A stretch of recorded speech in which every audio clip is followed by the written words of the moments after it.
कन्या विवाह महाकुंभ कराने का हमारा एक कारण है। इस कार्यक्रम के माध्यम से बागेश्वर धाम पावन तीर्थ का जो संदेश है पूरे भारत को यही है कि मंदिरों से अगर इस प्रकार की गरीब बेटियों के विवाह का पाणी ग्रहण प्रारंभ कर दिया जाए तो भारत की आधी गरीबी स्वतः ही मिट जाएगी। और इस कार्यक्रम में हम आज तक नहीं बोले, जिसके लिए हमने ये कार्यक्रम इतना सजाने की प्रयत्न किया, हनुमान जी के चरणों में प्रार्थना की, अब बोल देते हैं। बोलना तो है ही है, बोलना पड़ेगा।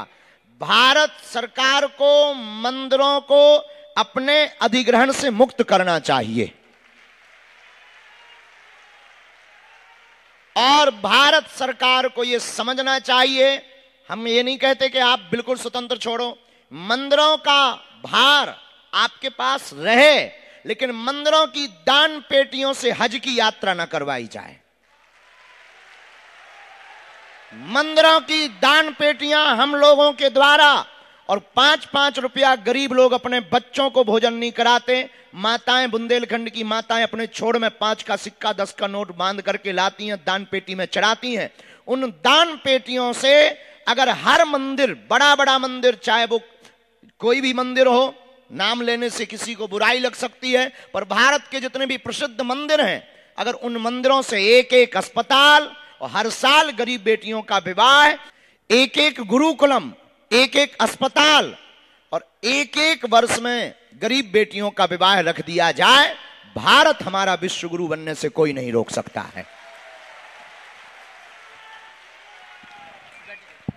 इसीलिए हमने इस कार्यक्रम को इतने व्यवस्थित करने का प्रयत्न किया है। लेकिन इसकी संत सभा 5 तारीख को हम करेंगे। पूरे भारत के जितने महंत हैं उनको बुलाने की कोशिश करेंगे। और आज हमारे पास में चूंकि एक जने आई गए तो हम आपको बता दें, खाटू श्याम के महंत परिवार के बिटिया आई है, उनके परिवारजन भी आए हैं। हम उनको कहेंगे वहां के महंत जी को आना चाहिए, तो अगर आपकी क्षमता हो तो उनको बुलवाओ। और भी बाकी मंदिरों के जितने भी अधिपति हैं, हम रोहित जी को कहेंगे आप लिस्ट बनाइए। 5 मार्च को भारत के सभी संत, महंत, आचार्यों को बागेश्वर धाम पर आमंत्रित करो, हमारा लेटर लिखवाओ, हमारी बात करवाओ, हम उनके चरणों में प्रार्थना करके बुलाएंगे।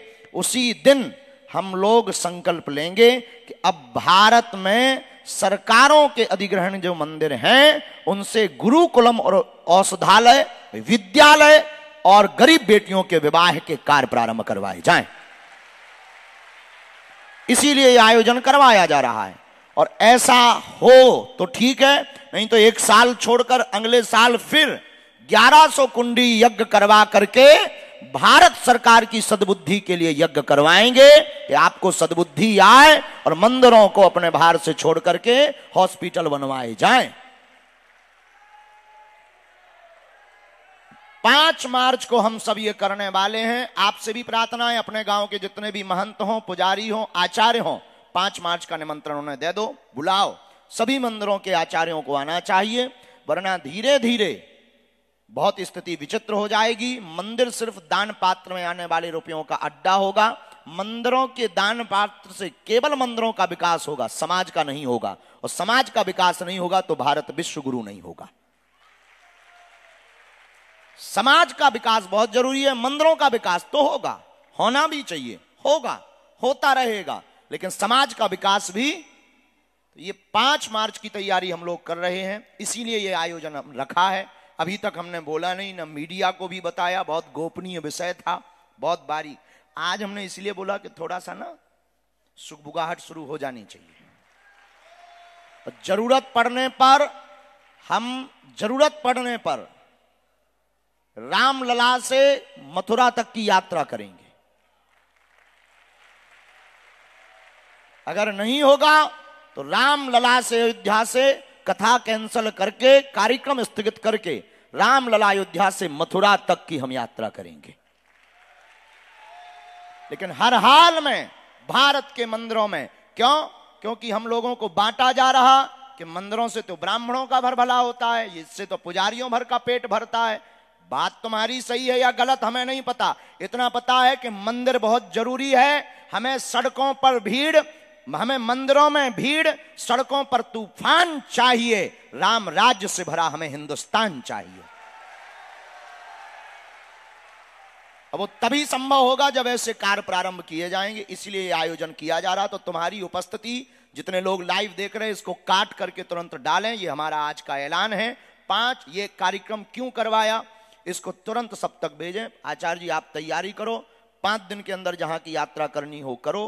5 दिन के अंदर 5 मार्च को सभी भारत के संत महंतों को लाओ, हमारी प्रार्थना करो। क्योंकि 5 मार्च को कुछ विभूति आ रही हैं। 5 मार्च को जूना पीठाधीश्वर हमारे भारत के संतों के शिरमौर श्री अवधेशानंद जी महाराज जी आ रहे हैं। 5 मार्च को प्रदीप मिश्रा जी कि 4 को अनिरुद्धाचार्य जी भी आ रहे हैं, प्रदीप मिश्रा जी भी आ रहे हैं। बहुत विशिष्ट विशिष्ट महात्मा बागेश्वर धाम पर उस दिन रहेंगे। उसी दिन ये नई क्रांति भारत में प्रारंभ होगी। इसके बाद फिर हिंदू राष्ट्र की यात्रा शुरू होगी। ये तो झांकी है, हिंदू राष्ट्र भी बाकी है। भूलेंगे नहीं, ना भूलने देंगे।